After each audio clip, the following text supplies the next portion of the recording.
ముందస్తు సమాచారం లేకుండా రాజ్యసభ సమావేశాలను పొడిగించడంపై విపక్షాలు ఆందోళన చేశాయి. రాజ్యసభ 0 అవర్లో ఈ విషయాన్ని కాంగ్రెస్ సభ్యుడు ఆనంద్ శర్మ ప్రస్తావించారు. బీఏసీలో చెప్పలేదని, అర్ధరాత్రి నిర్ణయాలతో నష్టం జరుగుతుందన్నారు. బిల్లులపై సరైన విధంగా చర్చించేందుకు తగినంత సమయం ఉండటం లేదన్నారు. సిటిజన్షిప్ బిల్లుపైన ఆందోళన వ్యక్తం చేశారు. ఈశాన్య రాష్ట్రాలకు భరోసా ఇవ్వాలన్నారు. ఇక అంతకుముందు ముఖ్యమైన బిల్లులు ఉండటంతో రాజ్యసభను ఒకరోజు పొడిగిస్తున్నట్లు పార్లమెంటరీ వ్యవహారాల శాఖ సహాయ మంత్రి విజయ్ గోయల్ చెప్పారు. రూల్ 37 కింద సభను ఎలా పొడిగిస్తారని అన్నాడీఎంకే ప్రశ్నించింది. రూల్స్ కి విరుద్ధంగా సభను పొడిగించారని తృణమూల్ సభ్యులు ఆందోళన చేశారు. రూల్ 37 చర్చకు కేటాయించిన సమయంపైన మాత్రమే ఉంటుందని, రూల్ 12 ప్రకారం సభను పొడిగించాలని చైర్మన్ నిర్ణయం తీసుకున్నారని తెలిపారు జైట్లీ. ముఖ్యమైన బిల్లులు ఉండటంతో సమావేశాలు పొడిగించామన్నారు.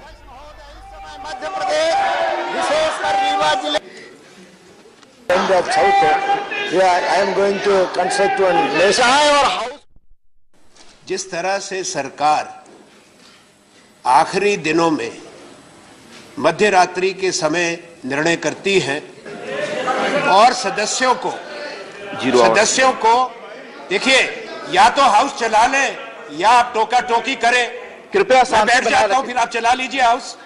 सरकार का अधिकार है कि सरकार कोई बिल लाए, सरकार निर्णय करे। हम उसको चुनौती नहीं देते, ना पीठ को, जो नियम है, पर नियमावली पर सदन चलता है।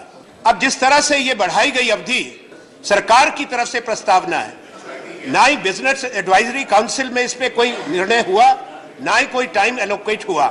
पहला एक बहुत लंबे समय के बाद एक ऐसी परिस्थिति है कि सरकार और विपक्ष में कोई वार्तालाप नहीं है, और अगर सदन नहीं चलता, सबसे बड़ी जिम्मेवारी पहले सरकार की बनती है। सरकार सहमति बनाए। सरकार की तरफ से कोई कोशिश नहीं हुई सदन चलाने की, और उसके बाद बाहर जाकर विपक्ष को दोष दिया जाता है। हमने कई बार कहा, हमने कई विषय उठाए थे। नेता सदन ने भी उस बात को माना शुरू में कि आप जो विषय हमने नोटिस दिया राफेल पर, घोटाले पर, कि उस पर बहस करें, वो आज तक बहस नहीं हुई। आपने कह दिया कि हम तैयार हैं, तैयार होने से बात नहीं होती। आप दूसरी चीजें ला रहे हैं जिसके लिए सदन की सहमति नहीं है। राज्यसभा ने निर्णय किया है कि कोई भी बिल, मैं इसके किसी के मेरिट में नहीं जाता, किसी बिल का नाम नहीं लेता, जब तक पार्लियामेंट्री स्क्रूटिनी नहीं होगी वो बिल सदन में नहीं लाया जाएगा। ఇప్పుడు రాజ్యసభ సమావేశాల్ని లైవ్ లో చూద్దాం. लोकसभा द्वारा यथापारित संविधान 103 संशोधन विधेयक 2019 पर विचार किया जाए। The motion moved.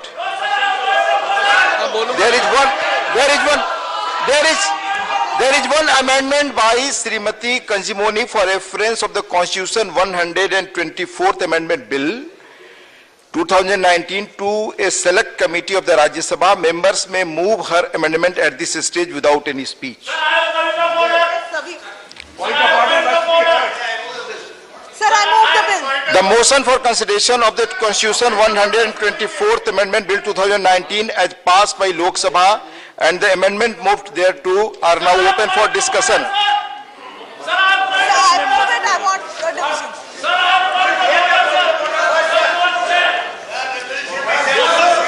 Just Send to the select committee. Minister. Sir, we want to be sent to the सभापति महोदय, सभापति महोदय, wait, I'll listen after his speech. Please. सभापति महोदय, मैं एक ऐतिहासिक संविधान संशोधन विधेयक पर बोलने के लिए खड़ा हुआ हूं। इस विधेयक को कल लोकसभा ने भारी बहुमत से पारित किया है, और इस बिल को पारित करने की महती आवश्यकता है। आप और हम सब इस बात को जानते हैं कि भारत के संविधान में जो वर्तमान व्यवस्था है वो आर्थिक आधार पर आरक्षण देने का प्रावधान नहीं करती है। इस कारण से सामान्य वर्ग के बहुत सारे ऐसे गरीब तबके के लोगों को सरकार की सेवाओं का और अन्य प्रकार की सेवाओं का लाभ नहीं मिल पा रहा है। सारे देश में लंबे समय से सामान्य वर्ग के लोगों द्वारा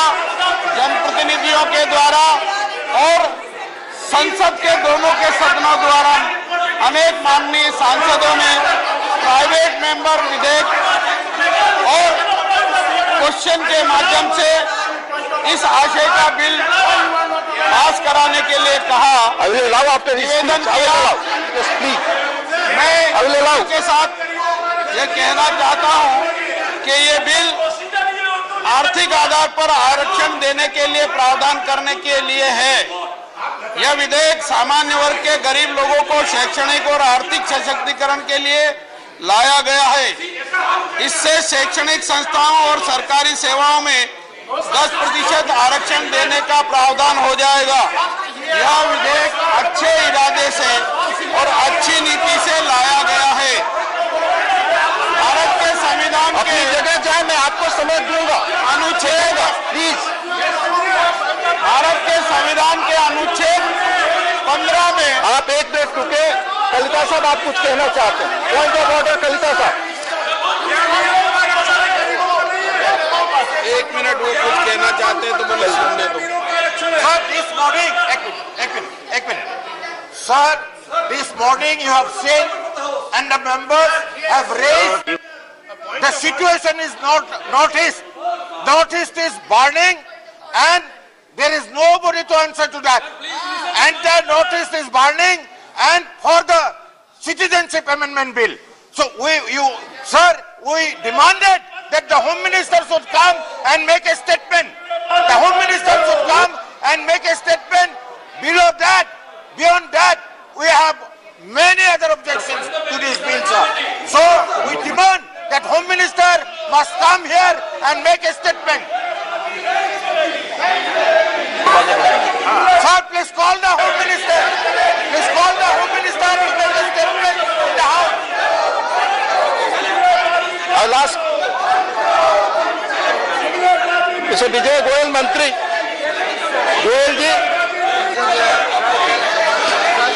असम के बारे में पॉइंट ऑफ ऑर्डर में कुछ कहना चाहते हैं?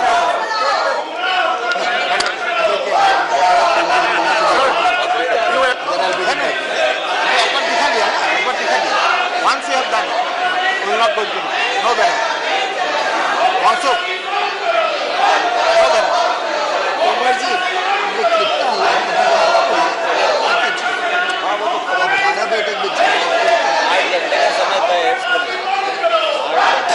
12 बजे सुबह तक पूरी दुनिया को देखने का वो अच्छा बोलने के लिए आपके बात को बोलने के लिए बोल रहे।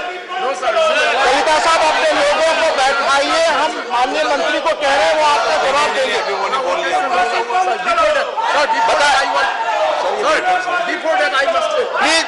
प्लीज अब टेक योर सीट। बताएं।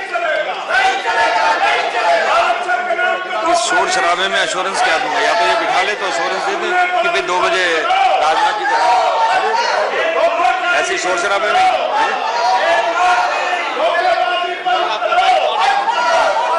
कांग्रेस लड़ जाएगी तो फिर आउट चल जाएगा।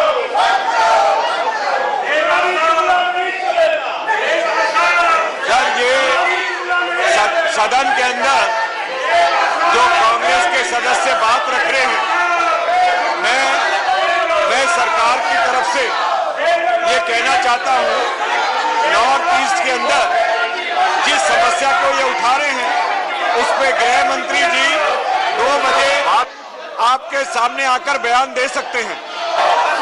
गृह मंत्री जी 2 बजे बयान दे सकते हैं। कृपया आप अपनी सीट पर जाइए और जो इतना महत्वपूर्ण बिल है उस पर चर्चा आरंभ होने दीजिए। माननीय मंत्री जी अपना भाषण। माननीय उपसभापति महोदय, जैसा मैंने बताया कि ये सामान्य वर्ग के ऐसे गरीब लोगों के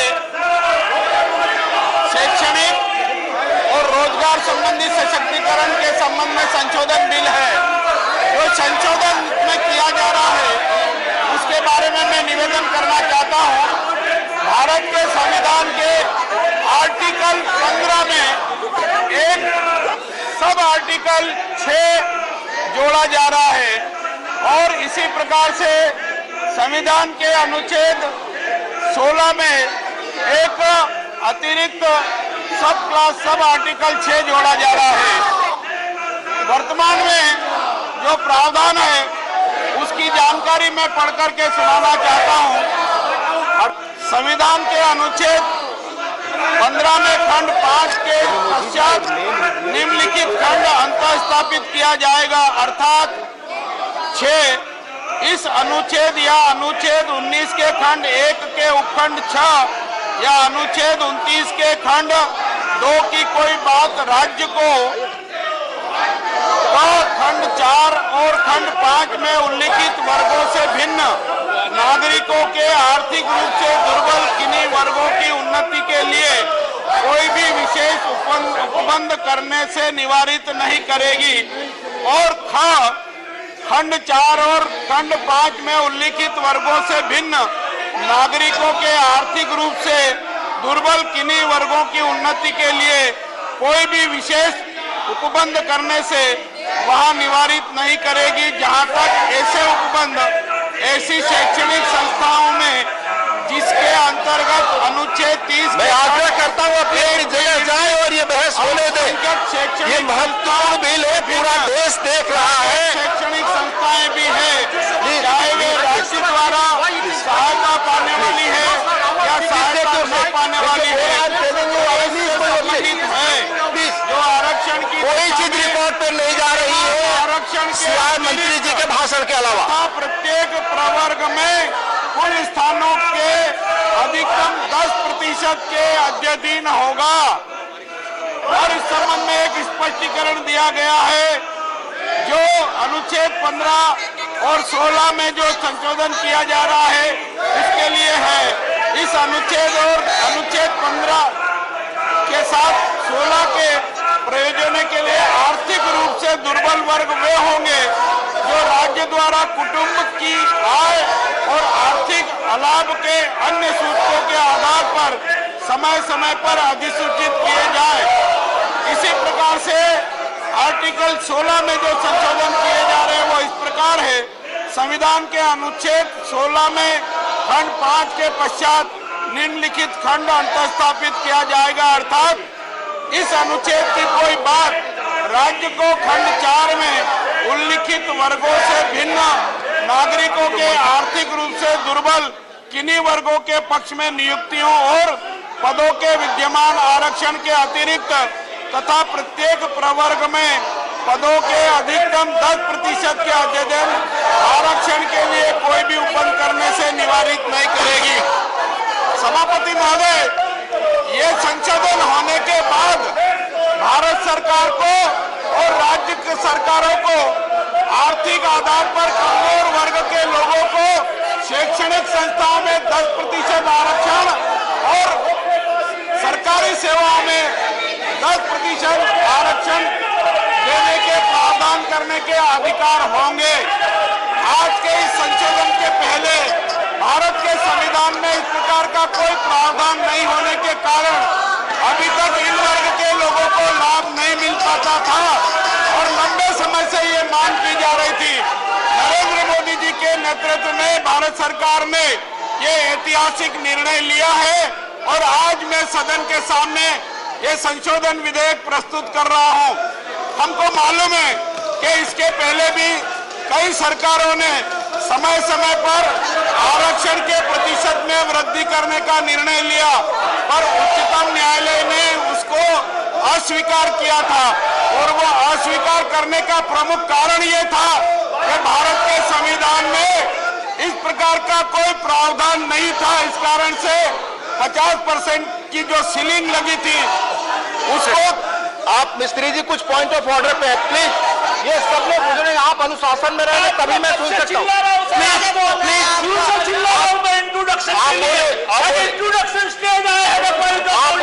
point of order point of order रखे।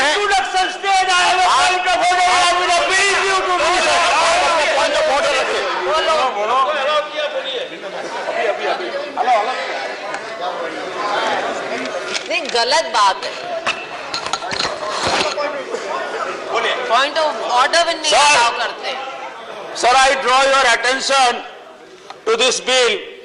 This bill has come as a supplementary business today only and in this afternoon.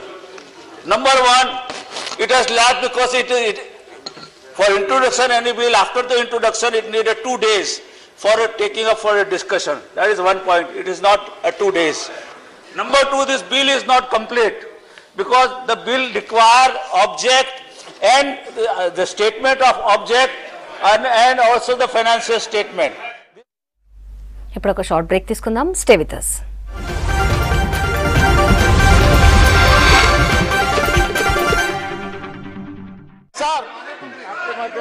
Sir, the chairman has the power to waive it. They will have to give you in writing the reason for that. And House has a right to know what are the reason and what is the urgency for the introduction of this bill and passing it on the same day. I want your ruling.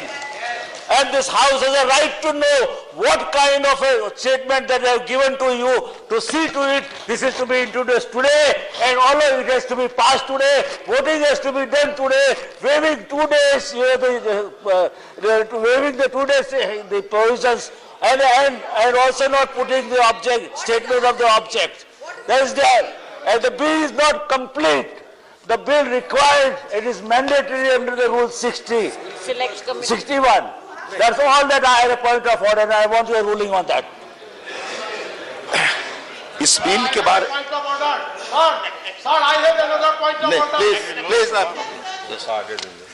Sir, मैं समझता हूं कि आज भी जो विपक्षी दलों के साथ बैठक हुई और लोकसभा के अंदर भी जो सारी कार्रवाई हुई इस कॉन्स्टिट्यूशन अमेंडमेंट 124 बिल को लेकर, जिसमें सरकार 10% आरक्षण आर्थिक आधार पर दे रही है, उसके बाद ये सहमति बनी कि 8 घंटे इसके ऊपर चर्चा होगी। अब मैं नहीं समझता हूं कि जब चेयरमैन को ये अधिकार है किसी भी चीज को वेव करने के, सदन को चलाने के लिए, तब विपक्षी पार्टियां और खासतौर से कांग्रेस इस तरह के टेक्निकल इश्यूज को उठाकर इस बिल को रोकने की कोशिश करे, जबकि मुझे पूरा करने दीजिए सर। जबकि लोकसभा के अंदर और स्वयं प्रधानमंत्री मोदी ने सभी सांसदों का इस बात के लिए धन्यवाद किया है कि आपने इस बिल को पारित किया है, क्योंकि ये बहुत समय से लंबित था इसके ऊपर कार्रवाई होनी। तो मेरा ये कहना है, ये तकनीकी तौर पर इशू उठाकर सदन का समय खराब कर और आप इसका अप्रत्यक्ष रूप से अगर विरोध कर रहे हैं तो बात अलग है, वरना इसके ऊपर चर्चा शुरू करिए। बिल इंट्रोड्यूस हो चुका है और सरकार चाहती है इसको पास करने के लिए। आनंद एक चीज उपसभापति महोदय मैं स्पष्ट करना चाहता हूं अपने दल की तरफ से। कांग्रेस पार्टी जो संविधान संशोधन है, मंत्री महोदय आपने ये न्याय नहीं किया ये कहकर के कांग्रेस विरोध कर रही है। कांग्रेस पार्टी पक्ष में है, पर मैं स्पष्ट रूप से कह दूं, पर व्यवस्था का प्रश्न उठा है। 2-3 बातें मुख्य रूप से सामने आई हैं, इसलिए सदन का अधिकार है हर सदस्य का, कोई भी वो सदस्य उसका अधिकार है कि वो सभापति से व्यवस्था का प्रश्न उठाए, पॉइंट ऑफ ऑर्डर उठाए और सभापति उस पे अपनी रूलिंग दे। क्योंकि अगर आपने वेवर दिया है, सदन को सूचित करें क्या क्या कारण है, कैसे ऐसी आपात स्थिति थी, उसमें आप बता दें केवल। दूसरा, नियम ये भी कहते हैं कि क्योंकि अभी लाया गया है सप्लीमेंट्री एजेंडा में, इसमें कोई टाइम एलोकेशन बीएससी ने नहीं किया, तो आपको ये घोषणा करनी पड़ेगी कि संविधान संशोधन पे कितने घंटे चर्चा होगी। ये जरूरी है, नियम के तहत आपको पीठ से ये घोषणा करनी पड़ेगी। Once you announce there will be clarity. Now other thing about the need justification मंत्री महोदय ने दिया है। हम एक चीज कहेंगे, ये रिपोर्ट पहले भी थी, तो ये कृपा करके देश को और सदन को हमको सही सूचना देनी है, गुमराह नहीं करना। वो 4.25 साल के बाद को आपकी नींद टूटी है, तो इसलिए श्रेय मत लें। इस पे राजनीति है, चुनाव है, हम भी समझते हैं, आप भी जानते हैं। यहाँ बालक तो नहीं बैठे, सब लोग राजनीति करते हैं, आप ही राजनीति कर रहे हैं, पर हमारे पे दोष मत दें, आरोप मत लगाएं। ये वोट के लिए है, यहाँ कोई बालक नहीं है। लाभ किसको नहीं मिलेगा? 800 बरस नहीं मिलेगा। वो तो 2 करोड़ रोजगार 1 साल के 10 करोड़ आपने पैदा कर दिए। 1 करोड़ 10 लाख रोजगार टूटे। आनंद जी सदन को गुमराह मत करें। नहीं, पहले इनका पॉइंट ऑफ ऑर्डर वो मैंने सुन लिया। मैं बताता हूं। मैं I'll come back. You have completed, Mr. Mistry. No, you have completed your point of order. Now, Mr. Raja. Arey, wait, Now, Mr. Raja. Sir, legislation of this nature will have serious implications on our society. And when Parliament makes law, Parliament should do it properly. And this bill has to go through certain procedure. It has not gone to standing committee. And now when it comes to Rajya Sabha, there is a genuine demand. It should go to select committee. At the introduction stage, the chair has announced a motion is there, and that motion has been moved. What happened to that motion? First, let us discuss that motion. Whether the House decides to send it to select committee or not, that should be decided first. Then we will discuss others. Please. Kanimoji. No, already you started, Minister. Sir, you allowed me to move the motion, so let us discuss on that and let us make a decision. It will be discussed later. No, sir, no. मंत्री जी अपनी बात आप पूरी करें। उपसभापति महोदय, मैं ये बात बता चुका हूं कि इस देश के सामान्य वर्ग के आर्थिक दृष्टि से कमजोर वर्ग को शैक्षणिक संस्थाओं में और भारत सरकार और राज्य सरकार की सेवाओं में 10% आरक्षण देने की दृष्टि से इस बात को ध्यान में रख करके बात पूरा होने दीजिए। मैं आपको समय दूंगा। ये बात पूरा होने दीजिए। मैं समय दूंगा। जहां साहब please let the minister complete. I will give time to you. संशोधन किए जा रहे हैं और ये संशोधन इसलिए आवश्यक थे कि सामान्य वर्ग के गरीब तबके के लोग हमेशा ये कहते रहते थे कि आखिर हमने सामान्य वर्ग में जन्म लिया तो कोई गुनाह नहीं किया है। हमारी भिन्न भिन्न कारणों से आर्थिक स्थिति अत्यधिक कमजोर है और भारत सरकार हो या राज्य सरकार हो या अन्य किसी प्रकार की कोई योजनाएं हैं, उसका लाभ हमको नहीं मिल पाता है। मैं समय दूंगा आपको होने के बाद। मैं आग्रह करता हूं अपनी जगह बैठे। हम पिछले हुए हैं। मैं आपको मिस्त्री सुन चुका हूं। कविता साहब परिवार के हो गए हैं। हमको भी आनंद जी जो भी समय आपने मांगा मैंने आपको दिया। आप आग्रह करूंगा कृपया बैठे। मंत्री जी को अपनी बात पूरी करने दें, इसके बाद ही मैं सोचूंगा। और ये निर्णय कोई जल्दबाजी में नहीं लिया है, अच्छी नीति से लिया है, अच्छे इरादे से लिया है, अच्छे सोच को लेकर के लिया है और उन लाखों करोड़ों सामान्य वर्ग के गरीब परिवारों के आर्थिक और शैक्षणिक सशक्तिकरण के लिए लिया है ताकि वो भी अपना जीवन यापन अच्छे ढंग से कर सके। जहां तक जल्दबाजी की बात है, मैं निवेदन करना चाहता हूं कि इस विषय पर एक बार नहीं अनेक बार संसद के दोनों सदनों में प्राइवेट मेंबर बिल के माध्यम से भी विचार विमर्श हुआ है। अनेक बार अनेक माननीय सांसदों ने दोनों सदनों में प्रश्न पूछ करके भी इस प्रकार की समस्या के समाधान के प्रयास किए हैं। इतना ही नहीं तो मंडल कमीशन जब बना था तो मंडल कमीशन ने भी सामान्य वर्ग के गरीब लोगों के हित में अपनी राय दी थी। प्रतिवेदन में ये उल्लेख किया था कि इन गरीब वर्ग के सामान्य लोगों को भी 10% आरक्षण देने की व्यवस्था की जाए। और मैं बताना चाहता हूं सदन को कि 1991-92 में तत्कालीन प्रधानमंत्री जी की बात पूरी होने साहब मनोज झा 10% आरक्षण को प्रावधान किया था, किंतु उस प्रावधान को सुप्रीम कोर्ट ने अस्वीकृत कर दिया था। और वो अस्वीकृत करने का कारण ये था कि आर्थिक आधार पर आरक्षण देने का संविधान में कोई प्रावधान नहीं था और हमने ये महसूस किया कि पहले इस प्रकार की सुविधा देने के लिए संविधान में प्रावधान करने की आवश्यकता है, इसलिए हमने ये संशोधन विधेयक प्रस्तुत किया है। इसके बाद एक सिन्हो कमीशन भी बना था और वो सिन्हो कमीशन ने भी इन वर्गों के हित के लिए बहुत सारी सलाह दी थी, बहुत सारी रिकमेंड्स की थी और उसमें भी अपेक्षा की थी कि इनको भी भारत सरकार और राज्य सरकार की सेवाओं का लाभ मिलना चाहिए।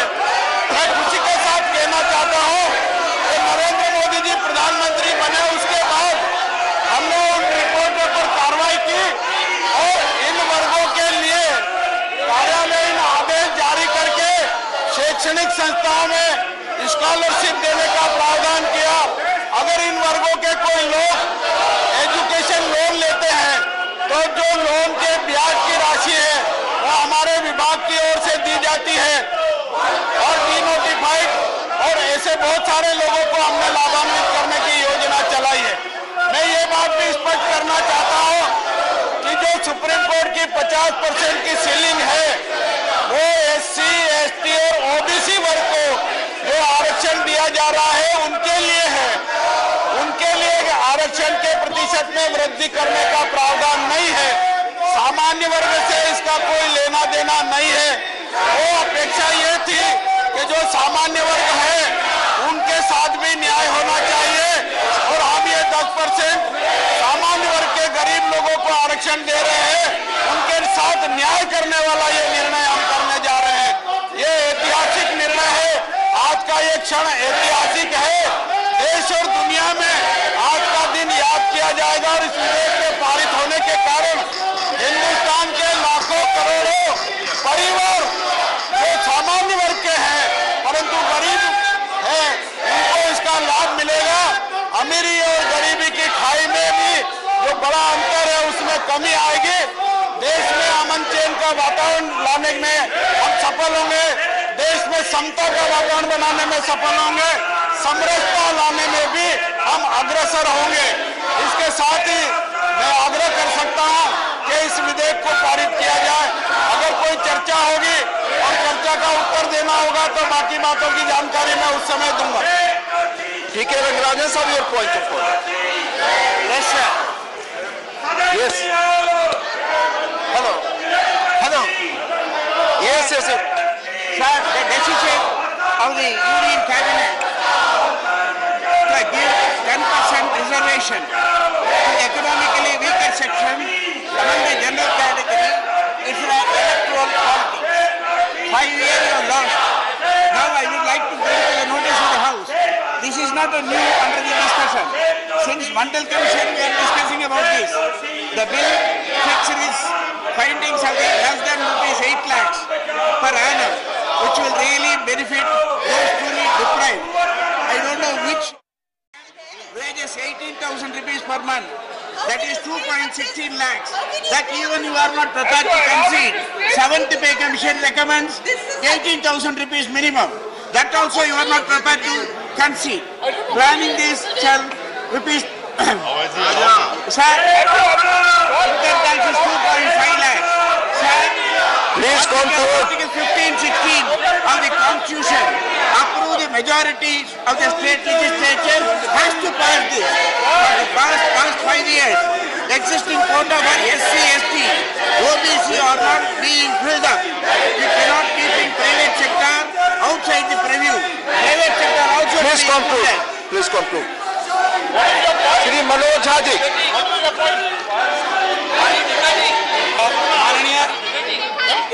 Manoj Jha ji, Manoj Jha ji, Manoj Jha ji. I'm raising a point of order. Manoj Jha ji. Thank you, Deputy Speaker Sahib. It was a point of order, 238A. When the Honorable Parliamentary Affairs Minister, he got up and spoke about a fact which is incriminatory in nature, a sweeping generalization that he was stalling this legislation. He accused Congress, but I tell you, why do we oppose this, sir? ये मध्य रात्रि की डकैती है sir. OBC की हिस्सेदारी पे चुप्पी है, शेड्यूल कास्ट की आबादी के हिसाब से चुप्पी है। आप पॉइंट ऑफ ऑर्डर बताएं। पॉइंट ऑफ ऑर्डर कहा सर? प्लीज। आप बेसिक स्ट्रक्चर के साथ छेड़छाड़ हो रही है सर। संविधान सभा बनाने under which rule? Under which rule? Please quote. 238A. Yes. Whereby Mr. Parliamentary Affairs Minister made sweeping statements which are incriminatory in nature for the entire opposition. This is not how Shri Ripun Bora ठीक था। Please आप please बैठ जाए। सबके point of order हमने सुने सुबह से जो भी है। प्लीज कनिमोझी जी ऑलरेडी कनिमोझी जी बोल चुकी है और उनको फिर मौका दीजिए please. Sir, my point of order is today morning when we have raised the objection, this Rajya Sabha TV is doing in a partisan manner, sir. Rajya Sabha TV is blackout. All our opposition, this is not point of order, blackout by Rajya Sabha TV. This partisan attitude. Under which rule you are voting? It should be impartial, sir. It is a Now I call Shri A. Navneet Krishnan. Shri A. Navneet Krishnan. You have murdered the democracy. You have stopped the voices of the opposition. Just wait, Anand ji. This Rajya Sabha TV, it should be impartial. It should be impartial. You have already Kanimozhi ji has moved it. Kanimozhi ji has moved it.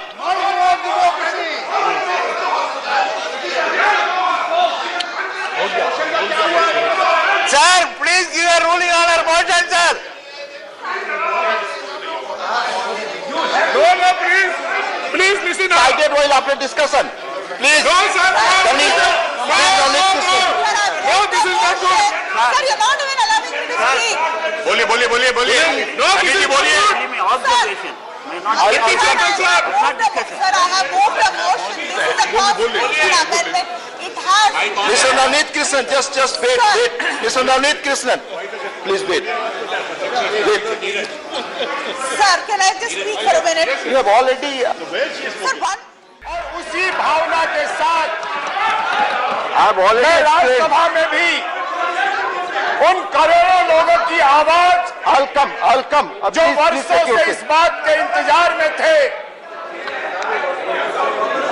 कि कब हमारा सपना पूरा होगा, आज राज्यसभा में भी एक मत से सभी इस विधेयक को पारित करेंगे। इसी उम्मीद के साथ मैं यहाँ खड़ा हुआ हूँ। आदरणीय उपाध्यक्ष महोदय, जब हम पढ़ा करते थे, जब हम कॉलेज और स्कूल में थे, तब ये सुना करते थे, लोग कहते थे, लोग दुखी होकर कहते थे, हमारे विद्यार्थी दोस्त कहते थे कि आखिर कब होगा हमारा भला, हमारे नाम पर भी कभी कोई आरक्षण होगा। और ये सुनते सुनते वर्षों हो गए, लेकिन मैं नरेंद्र मोदी जी, भारत के उस ऐतिहासिक पुरुष को बहुत बहुत बधाई देता हूं, जिन्होंने करोड़ों लोगों की भावना को देखते हुए इस विधेयक को पारित करने के लिए सदन में लाए। जो लोग देश की भावना नहीं समझते, वो उसी तरह वो बेल में आते हैं, वो विरोध करते हैं। अगर कांग्रेस में दम है तो कहे कि हम इस विधेयक का विरोध करते हैं। क्या वो कह सकते हैं? नहीं कह सकते। लोकसभा में समर्थन करते हैं और यहाँ पर आकर विरोध करने की बात करते हैं।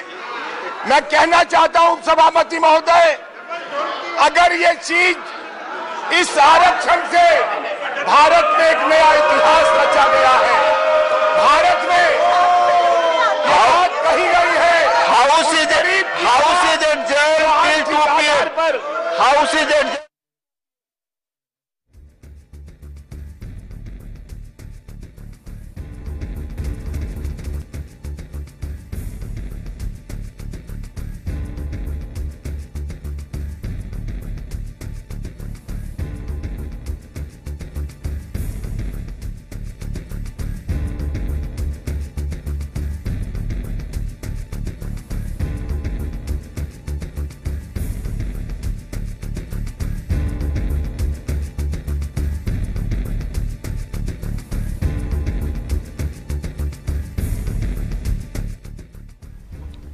ఈబీసీ బిల్ని కేంద్ర మంత్రి తావర్చంద్ గెహ్లాట్ ప్రవేశపెట్టడంతో విపక్షాలు ఆందోళన చేశాయి. విపక్షాల ఆందోళనలతో రాజ్యసభను మధ్యాహ్నం 2 గంటల వరకు వాయిదా వేశారు.